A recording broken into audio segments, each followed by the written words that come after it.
Bismillahirrahmanirrahim. Assalamualaikum warahmatullahi wabarakatuh. Saudara Akbar Tanjung, Ketua Dewan Pertimbangan DPP Partai Golkar, Saudara Hajrianto, Wakil Ketua MPR, Saudara Ketua Fraksi MPR dan DPR, para sahabat dari partai-partai yang berada di MPR, para mahasiswa yang saya cintai, hadirin sekalian yang saya hormati. Pertama-tama, marilah kita panjatkan puji syukur kehadirat Allah Subhanahu wa taala, Tuhan yang Maha Esa, atas segala karunia dan nikmatnya yang senantiasa diberikan kepada kita semua, sehingga pada hari ini kita dapat menghadiri acara yang penting ini untuk kita membicarakan Pancasila dan kehidupan kebangsaan kita kini dan di masa depan. Selanjutnya, saya ingin memberikan penghargaan dan terima kasih yang sedalam-dalamnya kepada semua pihak di MPR, khususnya fraksi Partai Golkar di MPR RI, yang telah memberikan kesempatan pada saya untuk ikut hadir dan berbicara dalam forum ini. Apalagi tema yang dibahas dalam acara ini adalah sebuah tema yang mendasar, yaitu Pancasila di era globalisasi, yang rumusan-rumusannya pastilah menyangkut sikap dasar kita dalam berbangsa dan bernegara, menyangkut visi dan cita-cita kita sebagai sebuah masyarakat, serta berkaitan dengan pandangan, pemahaman, serta keberanian kita dalam menghadapi fakta-fakta sejarah yang terus bergerak dan berubah cepat. Saya gembira bahwa lembaga penting seperti MPR tidak pernah jenuh untuk berbicara mengenai paham dasar kebangsaan, atau yang oleh Bung Karno disebut sebagai filosofi Syekhrunslah Republik Indonesia. Dengan membahas Pancasila, kita mencari persamaan, bukan kita mempertajam perbedaan-perbedaan di antara kekuatan-kekuatan politik. Karena itulah, dengan perasaan yang bangga dan penuh persahabatan, saya menyatakan dukungan saya kepada lembaga MPR untuk terus-menerus menjadikan Pancasila sebagai sebuah topik pembahasan dalam pembicaraan-pembicaraan penting di negeri tercinta ini. Hadirin yang saya muliakan, saudara-saudara yang saya hormati, di dalam kesempatan ini saya ingin menegaskan bahwa Partai Golkar hadir dan dilahirkan sebagai respons terhadap suatu adanya gerakan yang merongrong dan ingin mengganti ideologi Pancasila, terutama dengan ideologi komunis. Karenanya maka Partai Golkar yang merupakan sebuah partai yang senantiasa berdiri di depan di dalam menjaga dan mempertahankan Pancasila sebagai ideologi dan dasar negara. Di dalam kaitan itulah, sejak menjadi Ketua Umum DPP Partai Golkar, concern saya terhadap upaya penyegaran kembali paham kebangsaan dan revitalisasi Pancasila telah menjadi prioritas.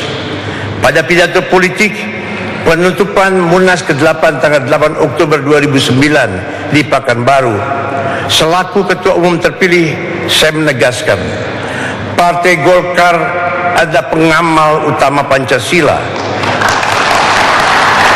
pengawal terdepan dari kebinekaan dan semangat toleransi di negeri kita yang kita cintai, serta partai kekaryaan yang ingin memberi bukti konkret di dalam pembangunan kesejahteraan buat semua.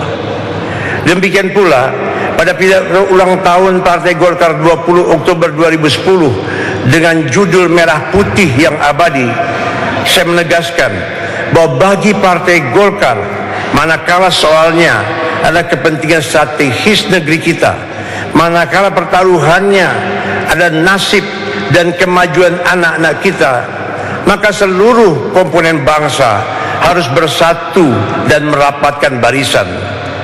Bila menyangkut kepentingan bangsa, bagi Partai Golkar tidak ada warna kuning, tidak ada merah, tidak ada putih, tidak ada biru, tidak ada hijau. Bagi Partai Golkar hanya satu, warnanya adalah merah putih. Hanya dengan kebersamaan yang erat kita sanggup menjadikan politik dan kekuasaan sebagai instrumen pencapaian daripada tujuan-tujuan yang mulia berdasarkan Pancasila dan Undang-Undang Dasar 45. Semua ini perlu saya jelaskan untuk menegaskan bahwa komitmen Partai Golkar terhadap Pancasila tidak perlu diragukan lagi.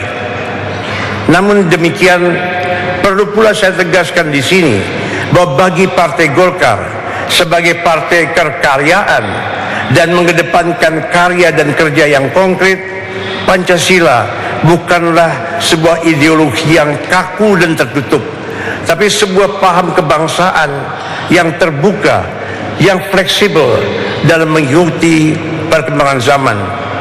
Kita tidak boleh menjadikan Pancasila sebagai sebuah paham yang melapuk karena ketidakmampuan kita untuk menerima pembaruan dan dinamika kemajuan peradaban manusia. Pancasila adalah rangkaian prinsip-prinsip mulia yang abadi, sementara penerapannya atau metode realisasi dan operasionalnya harus mengikuti realitas sejarah, menerima fakta-fakta sosial sebagaimana adanya, serta membuka ruang yang memadai bagi kesalahan serta kelemahan manusia. Tidak ada manusia yang sempurna. Karena itulah Pancasila harus dibicarakan dengan melihat kenyataan kehidupan sosial ekonomi masyarakat, memahami keluhan dan penderitaan rakyat, harapan dan kekecewaan mereka, mimpi dan kecemasan mereka.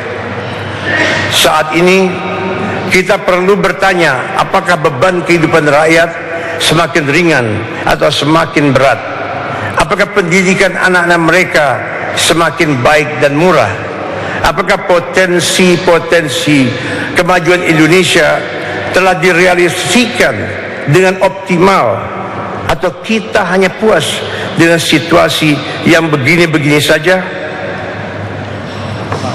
Pancasila akan hidup subur jika rakyat percaya bahwa kemajuan akan terjadi, atau setidaknya nasib anak-anak mereka akan jauh lebih baik di masa-masa mendatang. Karena itulah perjuangan dalam membangun kesejahteraan sesungguhnya ada perjuangan di jalur Pancasila, pertaruhan yang merupakan penerapan nilai-nilai mulia dalam bentuk yang konkret dan sesungguh-sungguhnya. Begitu banyak anak-anak kita di pedesaan yang tersebar dari Sabang sampai Merauke yang menunggu uluran tangan kita agar mereka dapat melangkah maju dan tidak tertinggal dengan saudara-saudara mereka yang berada di perkotaan. Adalah tugas mulia yang maha mulia bagi kita semua untuk secara konkret menjawab harapan semacam ini.